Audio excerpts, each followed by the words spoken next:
নমস্কার বন্ধুরা, আশা করি সবাই ভালো আছেন।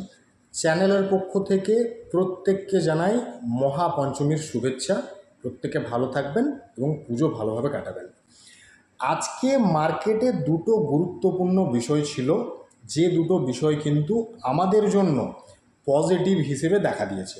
আমি সকালে পাবলিক টেলিগ্রাম চ্যানেলে একটা মেসেজ দিয়েছিলাম নিফটির একটা লেভেলস নিয়ে, যে ওই লেভেলসটা যদি হোল্ড করে তাহলে কিন্তু নিফটির জন্য সেটা খুব ভালো, নয়তো নেগেটিভ হতে পারে।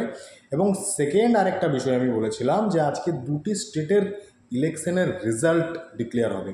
তো সেই রেজাল্ট যদি পজিটিভ আসে, যে সেন্ট্রালের এখন যে গভর্নমেন্ট রয়েছে তাদের ফেভারে আসে, তাহলে কিন্তু সেটা মার্কেটের জন্য অবভিয়াসলি পজিটিভ হতে পারে, নয়তো নেগেটিভ হতে পারে।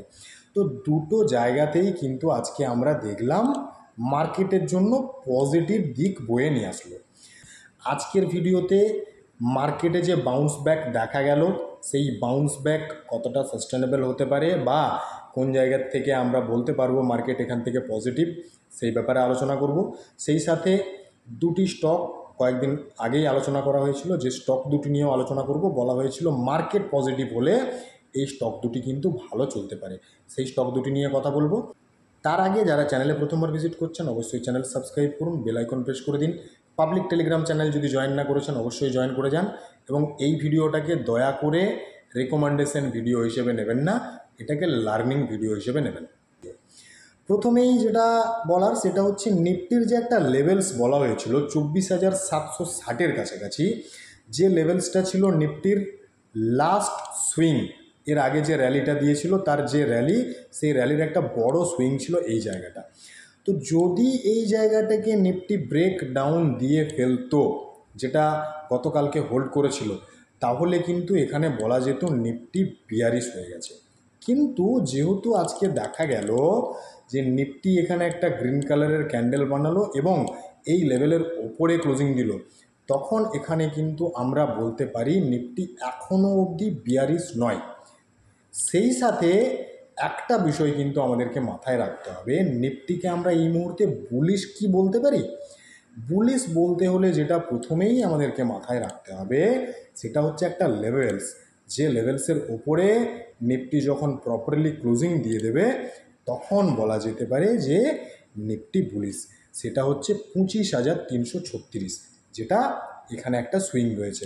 তো এই সুইংয়ের ওপরে যদি নিফটি প্রপারলি ক্লোজিং দেয় এবং এখানে যদি স্টে করে, তখন বলা যেতে পারে নিফটি পজিটিভ। এরপরে এখানে একটা বিশেষ জিনিস কিন্তু দেখা যাচ্ছে, সেটা হচ্ছে কি, আজকের দিনে নিফটি যখন প্রায় 1%-এর কাছাকাছি মুভটা দিয়েছে, তখন এই যে লাস্ট দুটো ক্যান্ডেল বানিয়েছে, এই দুটো ক্যান্ডেল মিলিয়ে কিন্তু একটা বুলিশ প্যাটার্ন বানিয়েছে। সেই বুলিশ প্যাটার্নটার নাম কি? বুলিশ প্যাটার্নটির নাম হচ্ছে বুলিশ এনগালফিং। অর্থাৎ টেকনিক্যাল চার্টে যখন এই ধরনের বুলিশ এনগালফিং প্যাটার্ন দেখা যায়, তখন কিন্তু মার্কেট উপরের দিকে যেতে পারে সেরকমই ইঙ্গিত দেয়। কাজেই নিফটি এখান থেকে বুলিশ হতে পারে, তার একটা ইঙ্গিত আজকের দিনে পাওয়া গেছে। কিন্তু যতক্ষণ না এই 25,336 বা 340-এর উপরে যতক্ষণ না একটা স্ট্রং ক্লোজিং আসছে, ততক্ষণ পর্যন্ত কিন্তু এই বুলিশ যে চিন্তাভাবনা, এটা কিন্তু রাখা যাবে না। এটা সম্পূর্ণ আমি আমার নিজস্ব মতামত আপনাদের সাথে শেয়ার করে নিলাম, এডুকেশনাল পারপাস। আমি একবারও বলছি না মার্কেট এখান থেকে ওপরে যাবে, আমি একবারও বলছি না মার্কেট এখান থেকে পড়ে যাবে। কাজেই আমার যে টেকনিক্যাল ভিউ, যেটা এডুকেশনাল পারপাস আমি আপনাদেরকে শেয়ার করছি, জাস্ট আপনারা লার্নিংটা নেবেন। বাকি অবশ্যই যে কোনো ডিসিশন নেবার আগে নিজে অ্যানালিসিস করে ডিসিশন নেবেন। এরপরে আসবো ব্যাঙ্ক নিফটি নিয়ে।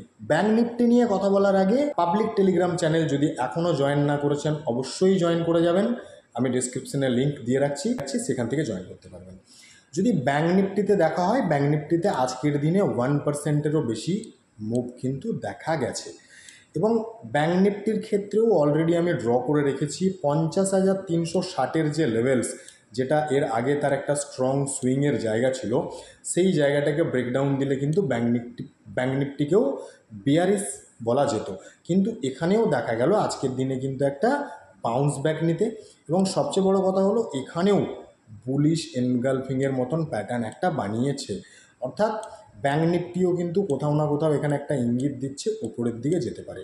কিন্তু যতক্ষণ না পর্যন্ত আমরা এই 51,690-এর ওপরে ব্যাঙ্ক নিফটিকে ক্লোজিং দিতে দেখছি একটা স্ট্রং গ্রিন কালারের ক্যান্ডেলে, ততক্ষণ পর্যন্ত কিন্তু এখানে শিওর বলা যায় না যে মার্কেট এখান থেকে বাউন্স ব্যাক নিচ্ছে বা এটাকে বটম বানিয়ে ফেলেছে। কারণ একদিনের একটা ক্যান্ডেল দিয়ে কিন্তু টেকনিক্যাল চার্টকে কোনোভাবেই বিচার করা যায় না বলে আমি মনে করি। এটা আমার সম্পূর্ণ ব্যক্তিগত মতামত, আপনারা কিন্তু আপনাদের মতন করে অবশ্যই চিন্তাভাবনা করতে পারেন।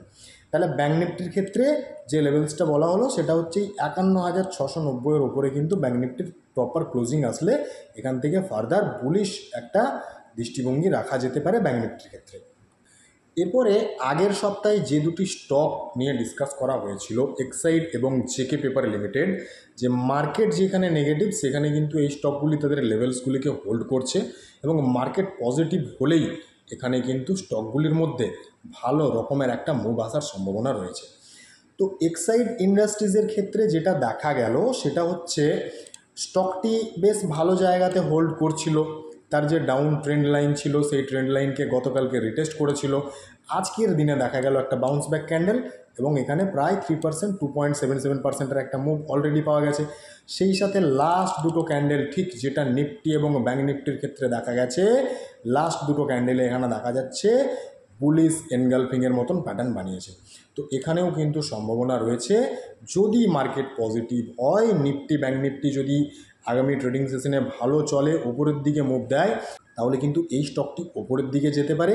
এবং অবভিয়াসলি মার্কেট পজিটিভ হয়ে গেলে এই স্টকটির ক্ষেত্রে কিন্তু এই যে 600 টাকার লেভেলস যেটা নিয়ে আলোচনা করা হয়েছিল, এই লেভেলস কিন্তু খুব তাড়াতাড়ি দেখা যেতে পারে।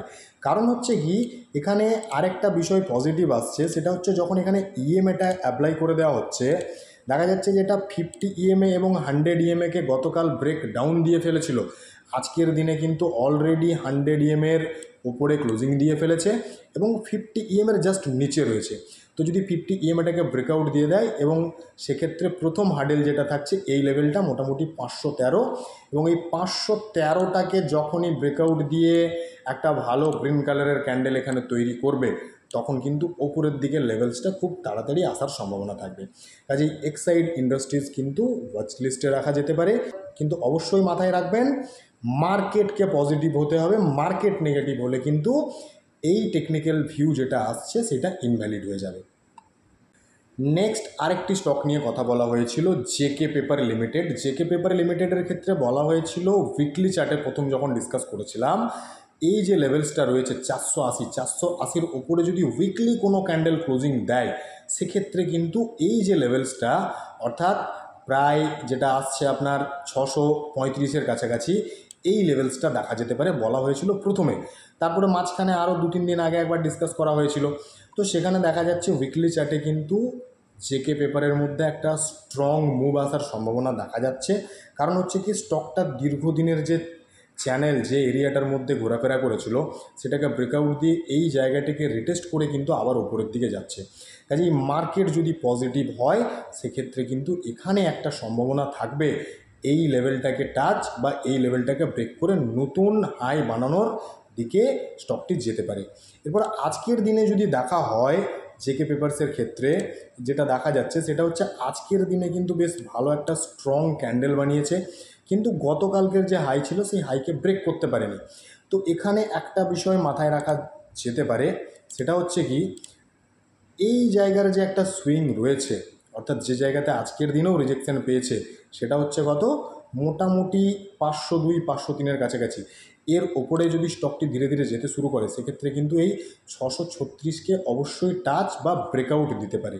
কিন্তু এই স্টকটির ক্ষেত্রেও একদম সিম্পল ডিসক্লেমার, মার্কেট যদি নেগেটিভ হয় এই সমস্ত টেকনিক্যাল ভিউ কিন্তু ইনভ্যালিড হয়ে যাবে। এবং ভিডিও শেষে আরও একবার বলে দিই যে এই ভিডিওটিকে কোনোভাবেই রিকমেন্ডেশন ভিডিও হিসেবে নেবেন না, সম্পূর্ণ এডুকেশনাল পারপাস একটি ভিডিও। আমি কোনো রকমের রেকমেন্ডেশন অ্যাকচুয়ালি দিতে পারি না, কারণ আমি সেবি রেজিস্টার্ড নই। কাজে অবশ্যই নিজের ফিনান্সিয়াল অ্যাডভাইজারের সাথে কথা বলে ডিসিশন নেবেন। ধন্যবাদ।